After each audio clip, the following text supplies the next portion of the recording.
Risti dan seluruh pendengar RRI Pro 3 FM dimanapun berada. Waalaikumsalam warahmatullahi wabarakatuh. Bang Eriko, kalau bicara mengenai segala sesuatu yang berkaitan digital, ini kan pandemi COVID itu mendorong kita go digital lebih cepat, begitu ya. Betul. Tapi pola-pola ini juga kan punya dampak ketika kita terkait dengan hal-hal digital, memudahkan kita, menggampangkan kita. Akhirnya mungkin yang dulu kalau pinjam harus ke koperasi, sekarang pinjamnya lewat pinjol.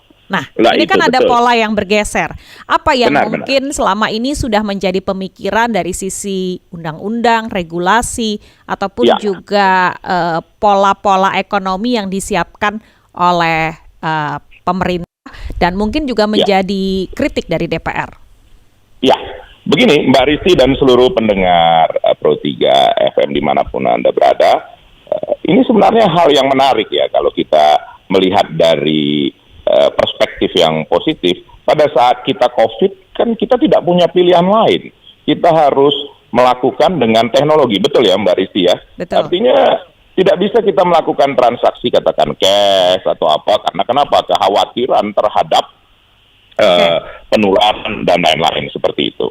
Nah, terkait tadi seperti yang Mbak Risti sampaikan mengenai pinjol, sebenarnya pinjol itu kan ada yang legal dan ilegal. Kami dari Komisi 11 setiap waktu, bahkan setiap bulan, setiap reses, setiap kesempatan kami mensosialisasikan itu bersama dengan OJK. Sebenarnya pinjol juga bukan satu hal yang negatif kalau dia legal. Tetapi kebanyakan mempergunakan pinjol itu untuk kebutuhan-kebutuhan lain. Sebenarnya kan pinjol boleh, tapi untuk kebutuhan yang sangat mendesak atau sangat urgent, dan kalau kita sudah mempunyai dananya, segera kita lunasi. Bukan berarti itu untuk pinjaman jangka panjang. Kan begitu Mbak Risti ya. Itu dari satu sisi. Nah, sisi yang kedua, ini bahwa digitalisasi ini adalah satu hal yang harus terjadi. Tidak punya pilihan lain. Itu akan menjadi perkembangan yang akan dituju oleh dunia ke depan ini. Apapun ceritanya, seperti contoh dengan penggunaan uang. Beberapa waktu juga uang kan akan menjadi, katakanlah lusuh, menjadi menjadi juga bahan untuk penularan terhadap hal-hal yang tidak baik seperti penyakit dan lain-lain. Itu yang kedua. Nah, yang ketiga, Mbak Risti, jangan karena ini nanti dibilang ketiga ini selalu Bang Eriko nih karena pilihannya kita lagi ngomongin ekonomi nih, Bang. Iya kan ya, kita ngomongin ekonomi kan begitu kan? Gimana? Nah, yang ketiga, ada persoalan yang juga memang harus menjadi kewaspadaan buat kita. Kita harus jujur, Mbak Risti dan seluruh pendengar RRI Pro 3 FM. Beberapa kali kita melihat di bank kita yang terbesar, bank swasta terbesar, kan ada fraud soal sistem, betul tidak? Ya, kebocoran data dan sebagainya, begitu ya. Ya kita nggak usah tertutup atau munafik dalam hal ini. Benar, kebocoran data dan lain-lain. Nah, apakah yang ketiga ini tadi yang saya bilang penting? Apakah sistem yang ada sudah memadai untuk proses digitalisasi atau proses-proses transaksi?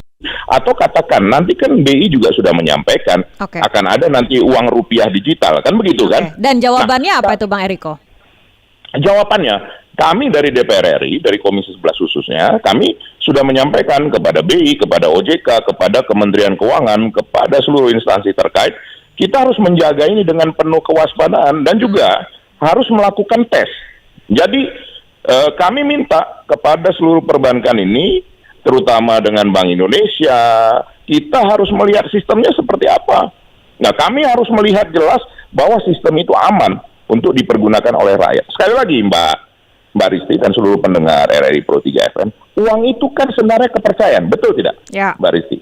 Nah, kalau dulu uang itu dijamin oleh emas, sekarang kan tidak lagi. Uang itu dijamin oleh kepercayaan. Nah, kepercayaan itu apa intinya? Sistem, hukum, kemudian apa? Regulasi yang menjalankannya benar-benar konsisten. Kan itu sebenarnya. Itu Mbak Rizky. Tapi kalau kita bicara ya mengenai kekuatan digital, kita kan juga harus berpikir jangka panjang, Bang Eriko. Artinya ketika pola konsumsinya berubah, kalau dulu misalnya kita membatasinya cek di dompet, nggak punya uang, ya nggak usah konsumsi gitu ya. Tapi kalau sekarang ketika semuanya tinggal klik-klik-klik, kan kita tidak ada pembatas begitu ya. Nah, literasi digitalnya harus kuat. Apa yang bisa dikuatkan untuk pola konsumsi ke depan? Jangan sampai akhirnya ujung-ujungnya terlibat pinjol ya, karena hal-hal tersebut tidak bisa kita hadapi begitu. Nah, tadi saya sudah sampaikan kami dari Komisi 11 dan meminta bantuan seluruh instansi terkait. Kami selalu melakukan sosialisasi tadi melalui OJK dan melalui BI juga. Bahwa sekarang harus jujur kita sampaikan, memang godaannya besar. Betul nggak Mbak Risti? Persis. Karena kemudahan hanya lewat handphone ini begitu mudah. Saya secara pribadi jujur ini kepada seluruh pendengar Pro 3 FM, saya masih lebih senang menggunakan cash. Saya harus jujur. Karena kenapa? Ya, karena kalau kita pakai ini, ya mau tidak mau nanti akan datang kan harus terjadi, ya kan begitu. Nah, kalau di dompet ini sudah menipis, kita bisa menahan diri, betul Mbak? Oh, oke. Nah, ini bukan berarti pola konvensional ya, tapi lebih bisa menakar diri begitu ya hitungannya ya. Oke. Jujur saja, kita kan harus bisa menakar diri kemampuan kita, pendapatan kita berapa. Nah, sekali lagi kepada seluruh kita yang mendengarkan dari Pro 3 FM, mari kita betul-betul bijak menjalankan apa yang diinginkan oleh kita. Antara kebutuhan dan keinginan berbeda, Mbak Risti. Persis. Kebutuhan itu kita harus makan, betul kan? Persis. Tapi apalagi begini Bang Eriko, kalau kita ke food court ataupun juga mungkin ke beberapa tempat-tempat sekarang, banyak dibuat aturan menjadi cashless. Semuanya bisa membayar dengan QRIS misalnya. Nah, ini kan hal-hal yang menjadi akhirnya tidak ada lagi yang membatasi diri. Nah, boleh saya kasih masukan ya? Silakan. Artinya begini, dengan QRIS ini memang sangat membantu. Bukan QRIS sebenarnya Mbak Risti. QRIS, nah gitu kan. Kalau Q kan berbahasa Inggris kan begitu.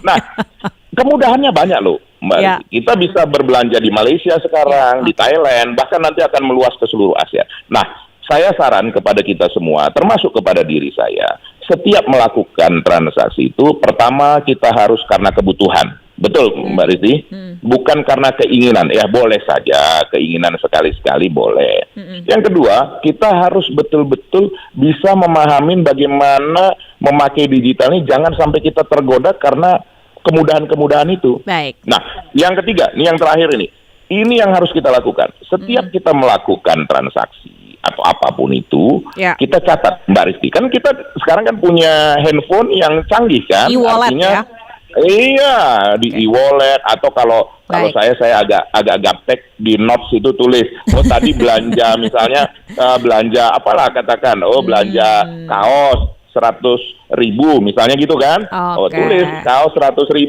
sisa di rekening sekian. Nah itu Mbak Risti. Berarti masih pakai cara lama ya Bang Eriko ya secara pribadi ya. Iya, saya agak termasuk. Kenapa? Biar kalau akhir bulan bisa dicek begitu ya, beli apa aja. Nah, betul. Termasuk transfer kemana saja? Iya, betul. Betul. Baik, itu harus kita lakukan. Dan untungnya apa Mbak Risti? Kalau kita bergerak dalam usaha ini kepada seluruh pendengar Pro 3 FM, ada catatannya. Sehingga kalau kita memang satu saat butuh pinjaman, butuh permodalan, sudah ada recordnya. Sehingga bank juga yakin terhadap apa yang kita lakukan. Begitu Mbak Risti dan seluruh pendengar Pro 3 FM dimanapun Anda berada. Baik kalau gitu. Bang Eriko, terima kasih banyak sudah bergabung pada